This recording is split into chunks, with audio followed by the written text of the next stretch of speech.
Hello दोस्तों, नमस्ते। Last video हमने वर्ग भी देख लिया था और वर्गमूल भी आपने देख लिया था। लास्ट वीडियो हमारी थी रीट के बारे में। ये वीडियो हम उसी के ऊपर लेके आए हैं। आज की वीडियो में बात करने वाला हूं आपसे घन के बारे में, यानी कि घन के बारे में, यानी किसी संख्या को 3 बार गुणा करने पर। ठीक है, अब एक तो हम जैसे गुणा करेंगे, देख लो कि भाई 16 गुणा 16 गुणा 16 ऐसे करूँ तो टाइम लगेगा मुझे, सिंपल सी बात है। तो मैं यहाँ पे लेके आया हूँ आपके लिए वैदिक मैथमेटिक्स का तरीका। और एक खासियत और इस तरीके की, ये तरीका सबसे फास्टेस्ट तरीका है। इससे ऊपर कोई तरीका वैदिक मैथमेटिक्स में अभी तक तो निर्मित हुआ नहीं है। तो बस इसको थोड़ा फॉलो कीजिए, आप कोई भी क्यूब आसानी से निकाल देंगे। बट हाँ, एक चीज जरूर, आपको इस तरीके को अप्लाई करने के लिए जिस प्रकार वर्गमूल में आपको एक से लेके जितने आगे हो सके याद हो सके, क्यूब रूट, जैसे मैंने वर्गमूल में आपको बताया था, वर्ग में भी बताया था, इसी प्रकार वर्ग में क्यूब में भी बता रहा हूं और क्यूब रूट में भी काम आएंगे। सिंपल। तो एक से लेके आपको जो है 9 तक के तो क्यूब याद होने ही चाहिए, क्यों, ये तो एसेंशियल चीज होती है ना, इसलिए। अब तरीका क्या है वो सुनिए आप। जैसे मान लो कि भाई मेरे पास में है 12 है और 12 का मुझे क्यूब निकालना है। सिंपल, मुझे 12 का क्यूब निकालना है। वैसे हमको पता है वो 17 28 होता है, बट इस तरीके से देखिए, तो मुझे क्या करना है, क्योंकि इसका क्यूब निकालना है ना, तो इधर की संख्या, सॉरी इधर का अंक और इधर का अंक है, दोनों का क्यूब निकालो। मुझे बताओ एक का क्यूब क्या होता है भाई, एक का क्यूब तो एक ही होता है।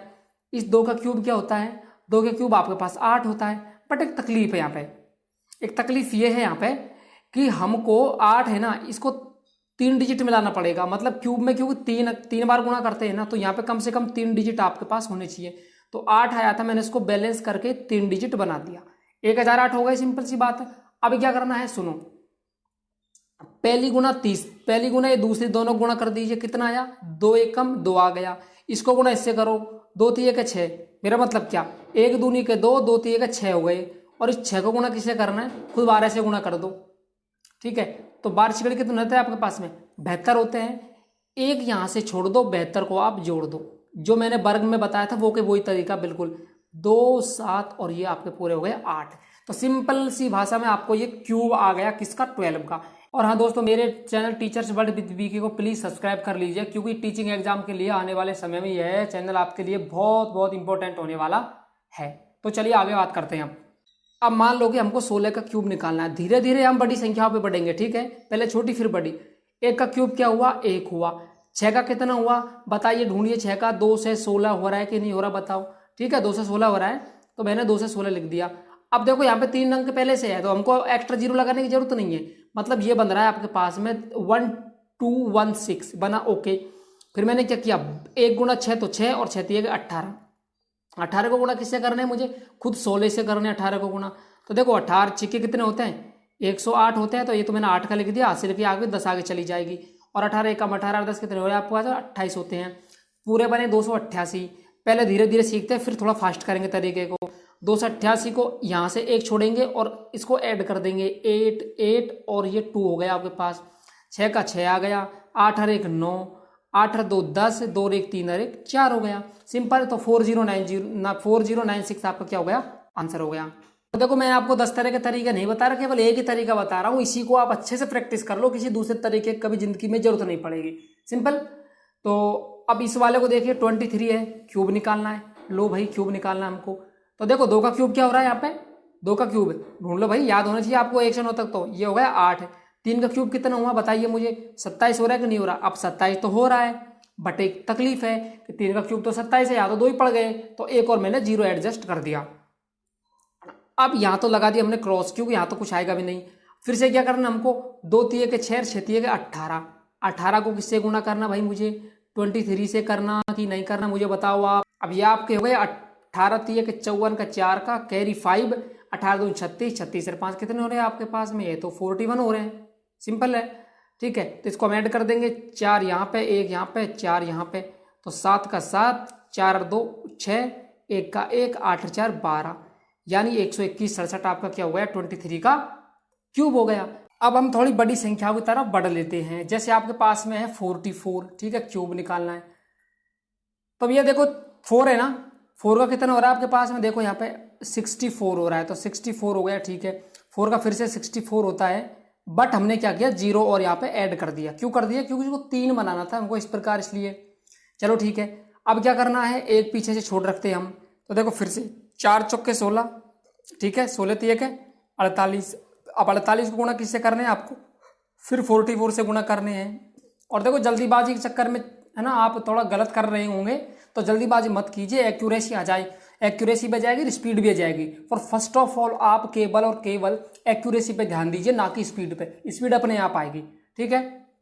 तो देखिए 8 चौके 32 के 2 के, अशिल की 3, 4 चौके 16, 16 3 कितने हो रहे हैं आपके पास में 19 हो रहे हैं। ये लो भाई मैंने यह लगा दिया। फिर से वही आपके पास आ रहे हैं 2 9 और फिर आपके 1, ओके। 2 आपका ही है, 9 और 2 11 का 1 का, 9 और 1 10 और 11 का 1 का, और 1 और 1 2, यानी 21 12। तो मैंने इसको कहाँ चिपका दिया, इधर को 21 और ये 1 और ये इस प्रकार, ठीक है। तो 4 6 2 आपका 8, 1 का 1, 4 और 1 आपका 5, 6 2 आपका 8, यानी 85184, ठीक है। ये आपका आंसर हो गया। और बेसिकली ये वीडियो आपके रीड के पर्पज से बनाई जा रही है, फिर भी आपके हमेशा काम आएगी। आगे हम इसी वीडियो में रामानुजन हरडी संख्याओं के बारे में भी बात करने वाले हैं कि भाई रामानुजन हरडी संख्या क्या होती है, ठीक है। तो फिर 1 2 क्यूब हम इस प्रकार देख लेते हैं। अब कहोगे छोटी छोटी संख्याओं का तो आपने बता दिया, अरे कुछ बड़ी का तो बताओ भाई। तो लो भाई बड़ी का लेके देख लेते हैं। You have suppose that 95, okay. इसका हमको क्यूब फाइंड आउट करना है। तो माय डियर देखो 9 का बताइए आप पहले, 9 का 729 है, ओके 729। फिर 5 का क्या है, 5 का बता मुझे, 5 का कौन है 125 है ना। ये लो भाई हमारा 125 किसका हो गया, 5 का हो गया। इसको तो छोड़ते हैं, यहाँ पे एक क्रॉस लगा लेते हैं क्योंकि बाद में काम आएगा। अब मुझे बताओ 9 पंजे कितने होते हैं 45, 45 गुणा 3 करने हैं आपको। अब कैसे करेंगे, 45 से 45 कितने होते हैं आपके पास में 90 हो रहे हैं, और 45 और जोड़ दो 5, 9 और 4 13, 135 हो रहे कि नहीं हो रहे। अब ये 135 है ना, इसको गुणा किसको करने, भाई वही बात है। देखो 9 पंजे 45, 45 दिया का 135, 135 गुणा आपको फिर से 95 को करना है, 95 को गुणा करना है, सिंपल सी बात है, गुणा करके देख लो। अब ऐसे तो क्यों हमको भैया टाइम तो लगेगा मल्टीप्लाई करने में। यदि आपको शॉर्ट ट्रिक पता है गुणे की, जो मैंने पहले बताई थी, तो आप आराम से कर जाओगे। 95 को मैं क्या लिख सकता हूँ बता मुझे, 100 - 5 लिख सकता हूँ कि नहीं लिख सकता, बताओ। लिख सकता हूँ। और गुना किससे करना है 135 से। देखो आराम से देखना इस टॉपिक को, इस मामले को अच्छे से देखना। 135 गुणा 5 करके घटाना है मुझे, किस में से 1 3 5 और 00 है, इसमें से घटाना है इसको गुणा करके। तो एक बात बताओ, ये है कौन आखिरकार 135 कौन है, 100 + 35 ही तो है ना। तो 100 पंजे 500 को तो वैसे ही हो रहे हैं, 500 तो वैसे ही हो रहे हैं, और 35 और 35 70 हो रहे हैं आपके पास में, ठीक है। 35 और 35 70, तो यहाँ पे 4 तक देखो ध्यान से देखने, इसको मैं कर क्या रहा हूं देखो फिर से बता दूं। ये 135 कौन है आपके पास में, 135 है आपके पास में, 100 + 35 है कि नहीं मुझे बताओ, है ना। तो 5 को मैं 100 से गुणा करूंगा तो 500 तो मेरे पास वैसे ही हो रहे हैं ना ये, और 35 को मुझे 5 से गुणा और करना है। तो कैसे कर लो आप, 5 5 25 कर दो, 5 3 15, 15 और 2 कितना आपके पास 17, ऐसे कर लो आप, उसमें कोई दिक्कत नहीं है।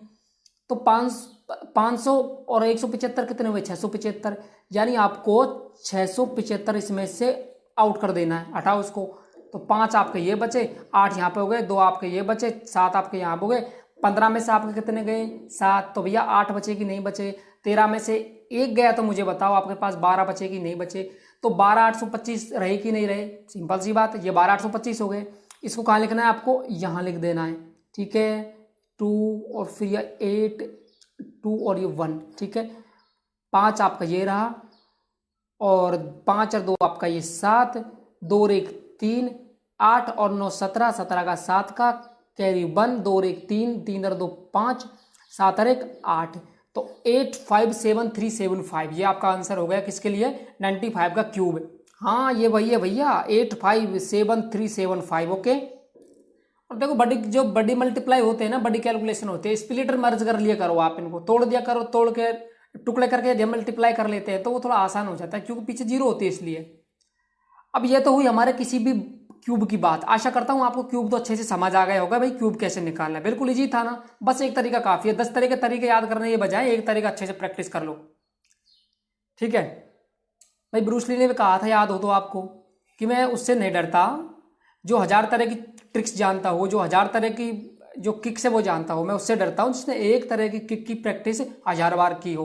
तो वही बात है, यहाँ पे आपको एक तरह की अच्छी से प्रैक्टिस कर लेनी है, मतलब उस तरीके का आपको मास्टर बन जाना है।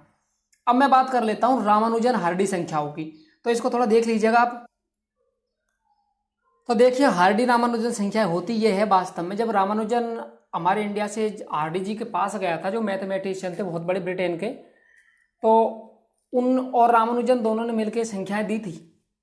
यानी इनका मतलब यह हुआ किसी भी संख्या का क्यूब है, ठीक है, जैसे कि यहाँ पे 17 का क्यूब है, यदि इस संख्या को, या फिर मैं यूं कह दूं केवल इस संख्या को मैं यदि दो अलग अलग प्रकार की संख्याओं के क्यूब में लिख सकूं, कैसे क्यूब के रूप में लिख सकूं, योगफल के रूप में लिख सकूं, यानी जैसे 12 का और 1 का क्यूब करके भी लिख सकूं और 10 का और 9 का क्यूब करूं तो भी मुझे यही मिलता है। ये नहीं है केवल इस एक वाली का होगा इसका नहीं हुआ तो वो तो काम खराब हो जाएगा।